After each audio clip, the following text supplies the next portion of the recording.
Ta parole est une lampe à mes pieds, une lumière sur mon sentier. Psaume 119, verset 105. La méditation. Que la grâce et la faveur de Dieu soient votre partage en ce jour du mardi 21 octobre 2025. Nous bénissons Dieu pour ce jour que lui-même il a fait. Oui, un jour de joie, de bonnes nouvelles, de grâce et de faveur divine au nom de Jésus. Ce jour, nous voulons rendre grâce à Dieu parce qu'il est bon d'être reconnaissant à Dieu. Oui, chaque jour que Dieu fait, c'est une grâce particulière. Et il est celui qui apporte la provision, la protection. Il est celui qui veille sur ses enfants que nous sommes. Il est celui qui est avec nous, il est celui qui est en nous et il est celui qui est pour nous. Et vous êtes à la bonne place à cette émission, la méditation. Et selon le lecteur de la Bible, nous sommes toujours dans le livre de Job. Et cette fois-ci, le chapitre 35, du verset 1 à 16. Job, chapitre 35, verset 1 à 16, intitulé Elihu. Oui, Elihu, un des amis de Job, parle. Donc, nous allons donc écouter Elihu parle. Donc, le titre, Elihu parle. Alors, bien-aimés dans le Seigneur, avant toute chose, nous allons confier ce temps entre les mains du Seigneur.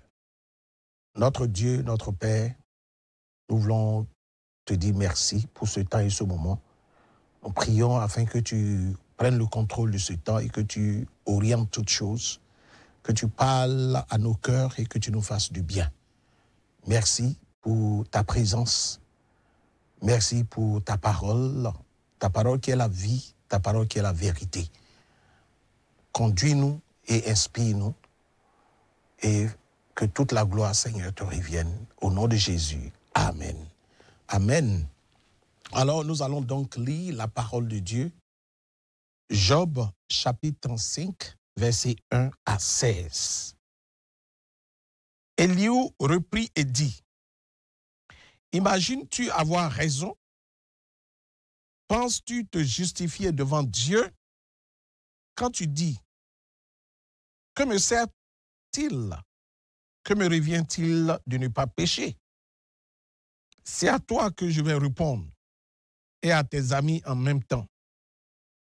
Considère les cieux et regarde. Vois les nuées comme elles sont au-dessus de toi. Si tu pèches, quel tort lui causes-tu? Et quand tes péchés se multiplient, que lui fais-tu? Si tu es juste, que lui donnes-tu?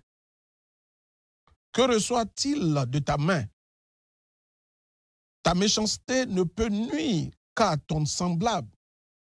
Ta justice n'est utile qu'au Fils de l'homme. On crie contre la multitude des oppresseurs.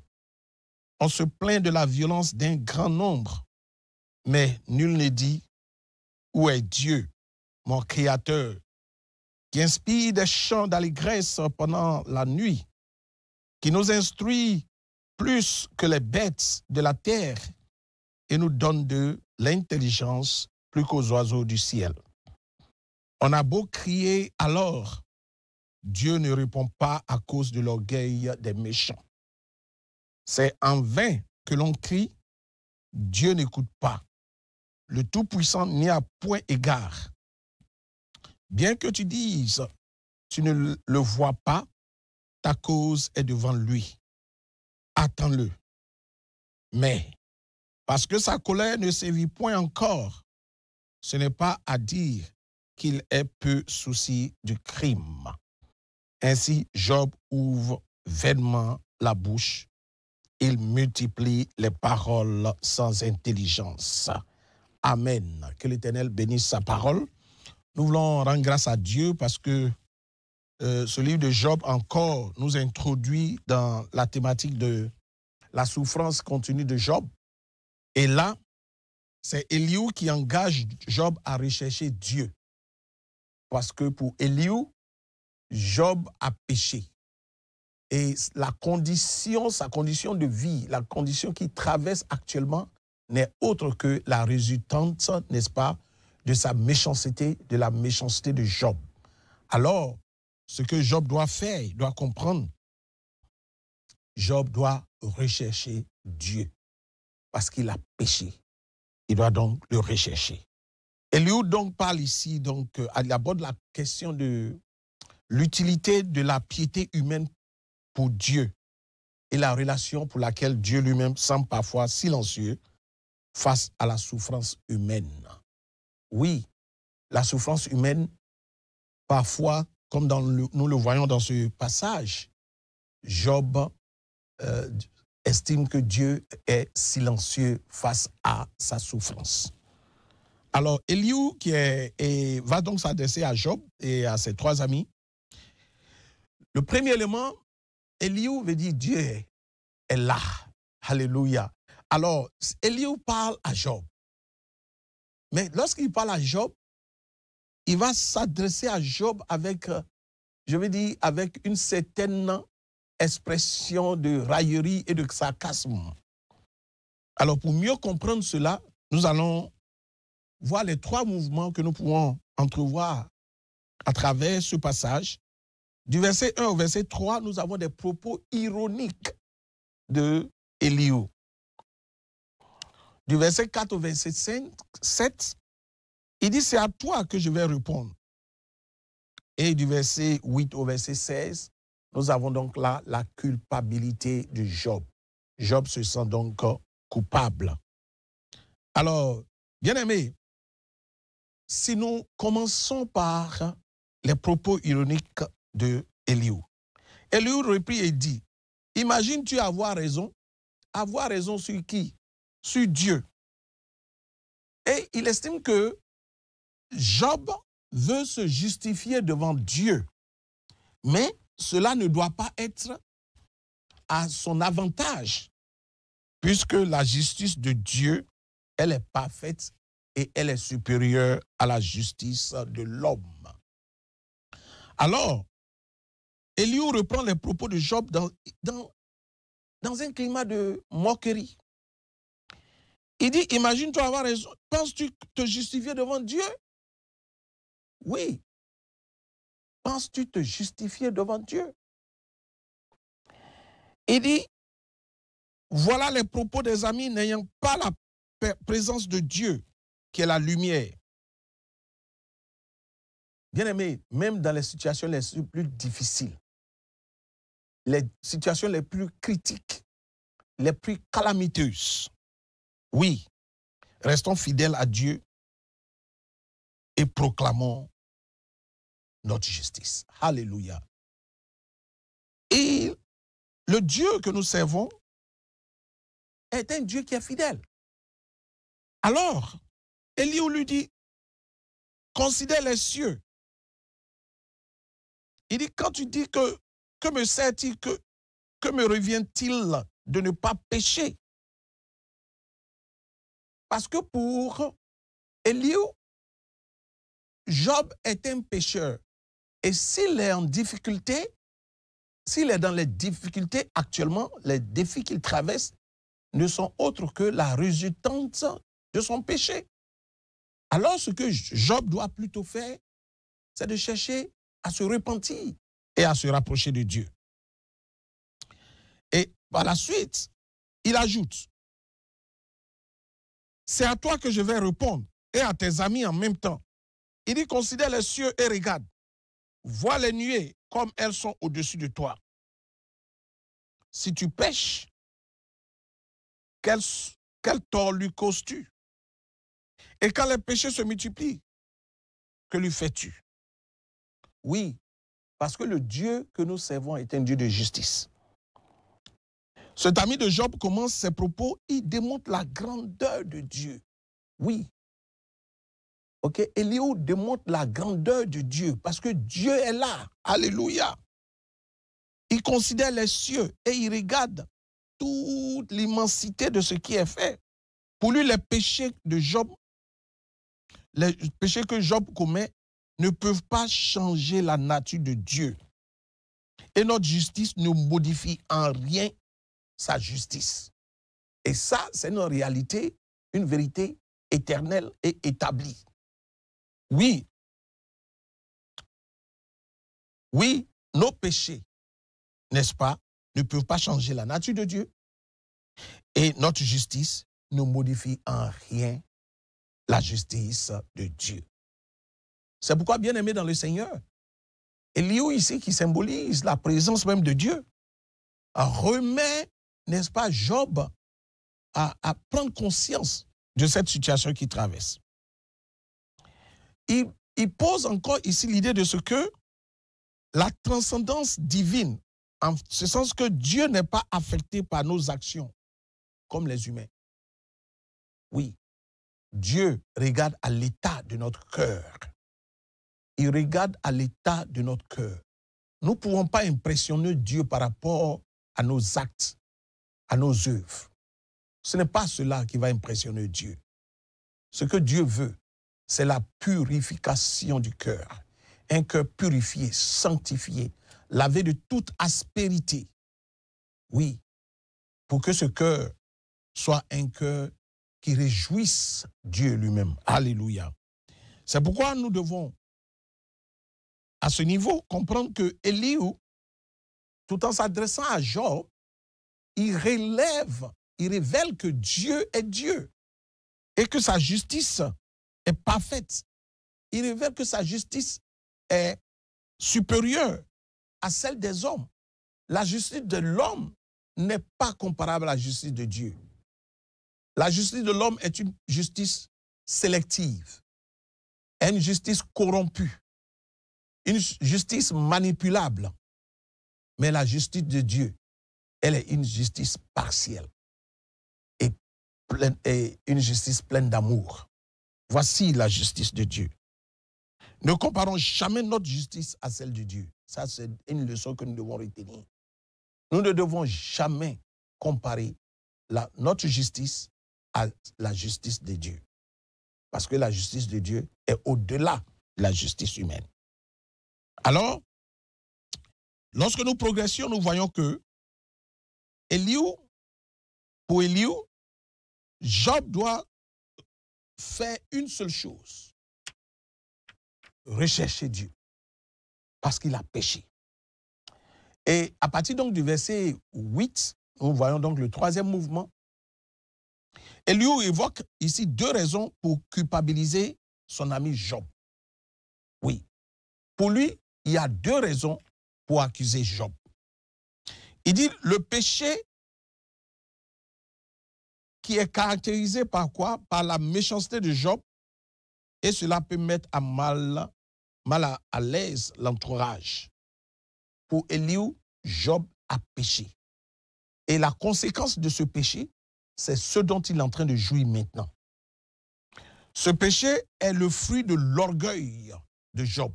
Parce que pour lui, Job est très orgueilleux. Oui, Job est très orgueilleux.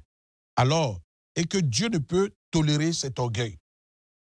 C'est pourquoi Job doit répondre de ses actes devant Dieu. Et comme il doit répondre de ses actes devant Dieu, c'est ce qu'il est en train de subir à travers cette violence physique, morale et émotionnelle. Deuxième élément, il estime que le manque de connaissance de Job. Pour lui, Job ne connaît pas Dieu. Comme il ne connaît pas Dieu, il ne sait pas comment l'aimer, encore moins le servir. Alors,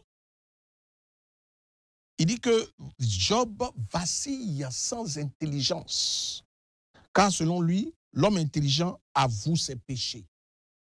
Bien aimé, il est très souvent commun dans nos communautés, lorsqu'un frère est en train de traverser des moments difficiles, de déduire et même de conclure que s'il traverse cette phase difficile, c'est parce qu'il a péché. Très souvent, et la plupart du temps, on dit, mais il récolte ce qu'il a semé. Mais à travers ce passage, nous comprenons que ça peut être un temps d'épreuve. afin de te purifier, afin de te former, afin de te qualifier, afin de te préparer pour les défis à venir. Et donc, la souffrance n'est pas nécessairement l'expression du péché. Alléluia. On peut traverser des moments difficiles, mais cela ne veut pas nécessairement dire que l'individu ou la personne a effectivement péché. Alors, Dieu seul connaît notre cœur et peut apporter un jugement de valeur à nos actes et comportements. Évitons donc aussi la prétention face aux problèmes des autres. Très souvent, comme je le disais tantôt, on a tendance à juger, à préjuger et à juger. Et très souvent à mal juger. Oui, et cela nous disqualifie. Et c'est de l'orgueil que nous exprimons sans le savoir et sans le vouloir. Parce qu'on croit savoir alors qu'on ne sait pas. On croit connaître alors qu'on ne connaît pas. Alors ce qu'il est bon de faire, c'est de demander à Dieu de donner le discernement, de prier pour le frère qui traverse des moments difficiles, de l'encourager, de lui donner des paroles valorisantes, plutôt que des propos qui vont l'assommer, que de lui tenir des propos qui vont l'étrangler, l'étouffer. Mais il faut tenir des propos, des paroles qui relèvent. Alléluia. La Bible même déclare que la vie et la mort sont au pouvoir de la langue. C'est pourquoi nous devons faire très attention lorsque nous allons soutenir des personnes qui traversent des moments difficiles. Quand nous n'avons plus rien à dire, quand nous n'avons rien à dire, il est mieux de se taire que de parler sans intelligence. Alléluia. Alors, évitons donc la prétention face aux problèmes des autres. Ce jour, je veux t'encourager, bien-aimé dans le Seigneur, à lire tout au long de cette journée l'intervention de Léo dans les chapitres 36 et 37. C'est une recommandation du lecteur de la Bible. C'est une recommandation. Lorsque vous allez lire le chapitre 36 et 37, vous allez mieux comprendre la portée de cet événement, de cet acte. Oui, Job est une personnification de Christ. Et nous savons que Christ a été crucifié. Nous savons que Christ a été méprisé. Il a été rejeté. Il a été humilié. Oui, il a été abandonné. Alléluia. Par les siens. Alors, quel enseignement en termes d'application par rapport à notre vie? Nous devons comprendre que Dieu nous appelle à avoir une vie de prière. La prière sincère. Dieu répond à ceux qui le cherchent de tout cœur. Oui, la prière sincère. Nous devons prier en recherchant la face de Dieu.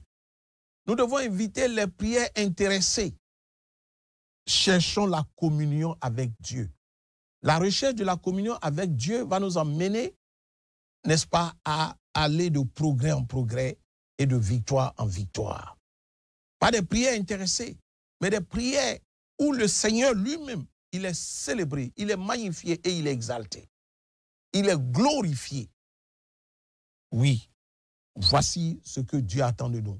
Ce que Dieu attend de nous, c'est également le silence de Dieu. Comprendre que le silence de Dieu, n'est-ce pas, n'est pas un abandon. Le silence de Dieu n'est pas un abandon. Ce n'est pas parce que Dieu n'a pas exaucé ta prière que la prière ne sera pas exaucée. Parce que notre temps n'est pas le temps de Dieu. Le temps de Dieu est le meilleur. Nous fixons parfois des ultimatums à Dieu. Mais le Dieu que nous servons, il sait ce qui est bon pour nous. Il peut parfois ne pas exaucer notre prière pour nous préserver du mal. Il peut parfois ne pas exaucer notre prière maintenant parce qu'il sait que s'il le fait maintenant, cela ne sera pas dans notre intérêt. Tellement il nous aime, il ne veut pas nous perdre. C'est un Père aimant. C'est pourquoi nous devons comprendre que il n'est pas l'absence de Dieu, le silence de Dieu n'est pas donc un refus de Dieu d'exaucer nos prières, mais plutôt le silence de Dieu est une pédagogie divine, est une pédagogie de Dieu. Donc nous devons apprendre à attendre, à être patients. Oui, dans notre marche avec le Seigneur, nous devons apprendre à être patients, à attendre Dieu avec confiance.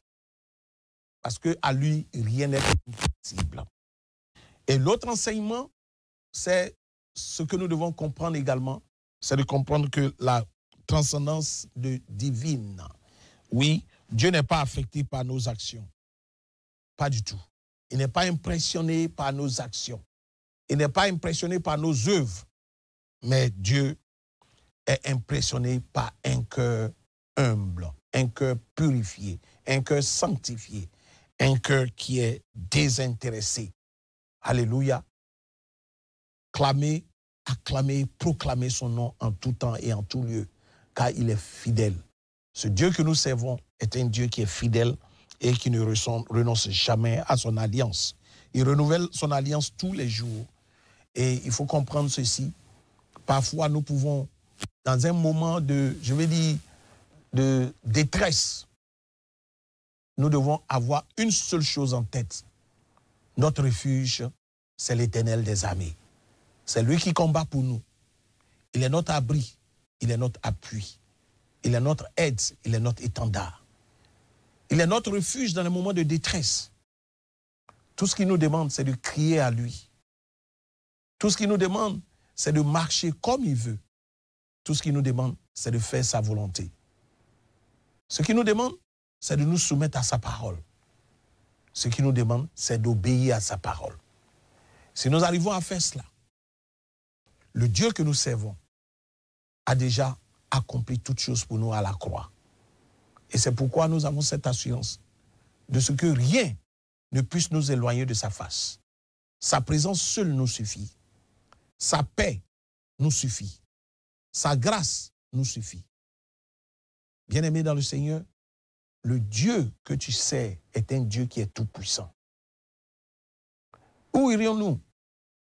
Oui, comme les disciples pouvaient dire, à qui irions-nous, Seigneur? Toi qui as les paroles de la vie. Nous ne pouvons pas t'abandonner. Parce que tu es la vie. La parole déclare que tu es le chemin, la vérité et la vie. Alors c'est entre tes mains que nous allons nous reposer. Alléluia. C'est pourquoi cela doit être un défi pour nous. Renouveler notre alliance avec le Seigneur et marcher en nouveauté de vie avec lui pour glorifier son nom. Parce qu'il est fidèle à son alliance. Alléluia. Même quand nous sommes infidèles, il demeure fidèle. Malgré nos indignités, malgré nos faiblesses, malgré nos manquements, le Dieu que nous servons demeure toujours fidèle. Et il ne nous abandonnera jamais. Il est le chemin, il est la vérité et il est la vie. Que cela soit ainsi. Père, ce matin, nous voulons terminer cette méditation par une prière. Et recommander entre les mains du Seigneur nos frères et nos sœurs qui nous écoutent. Leur recommander ses frères à la grâce de Dieu. Prions ensemble. Éternel, notre Dieu et notre Père, nous voulons te dire merci. Nous voulons te dire merci pour ce moment que toi-même tu as déjà préparé. Oui, merci pour les leçons que nous tirons de cet enseignement. À savoir que tu demeures Dieu. Et que ce qui est une priorité pour toi, Seigneur, c'est un cœur désintéressé, un cœur purifié, un cœur sanctifié, un cœur qui fait Alléluia. Que cela soit la portion de mon frère et de ma soeur ce jour au nom de Jésus. Tu ôtes de nos cœurs tout ce qui ne t'honore pas, Seigneur. Oui, tu règnes sur nos cœurs, tu règnes dans nos vies, tu règnes dans nos familles, tu règnes dans nos foyers, tu règnes, Seigneur, dans nos communautés, tu règnes sur cette nation, la Côte d'Ivoire. Oui, Seigneur, règne sur ce pays. et règne dans toutes les nations en conflit. Apporte la paix là où il le faut, Seigneur. Libère ta paix, Seigneur. Garde-nous et soutiens-nous. Affermis-nous et fortifie-nous. Et que la gloire te revienne. Pour ce que tu es et pour tout ce que tu fais. À toi seul la gloire, le règne, l'autorité, la puissance. Au nom de Jésus, nous avons prié. Amen. Que le Seigneur nous bénisse. Excellente semaine sous la grâce et la protection divine. Au nom de Jésus, demeurez bénis. Amen. Ta parole est une lampe à mes pieds, une lumière sur mon sentier. Psaume 119, verset 105. La méditation.